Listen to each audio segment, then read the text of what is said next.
Good afternoon అందరికీ. క్రీస్తు నామంలో మీ అందరికీ శుభాలు తెలియజేస్తూ ఉన్నాను.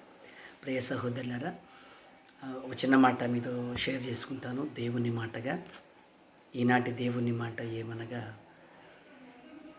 మనల్ని మనం కించపరుచుకోవటం అవివేకం. మనల్ని మనం ఎప్పుడు కూడా కించపరుచుకోకూడదు. ఏ మానవుడికైనా రెండు విషయాలు గుర్తుపెట్టుకోవాలి. అది ఏమిటంటే, ఆత్మాభిమానం ఉండాలి, వినయము కలిగి ఉండాలి. ఆత్మాభిమానము, వినయము, ఈ రెండు మనం కలిగి ఉండాలి. మనల్ని మనం ఎప్పుడు కూడా తక్కువ అంచనా వేసుకోకూడదు. మనల్ని మనమే కించపరచుకోకూడదు. అంతకన్నా పతనం ఇంకోటి ఉండదు. పాజిటివ్గా ఆలోచించండి. పాజిటివ్గానే మీరు రియాక్ట్ అవ్వాలి.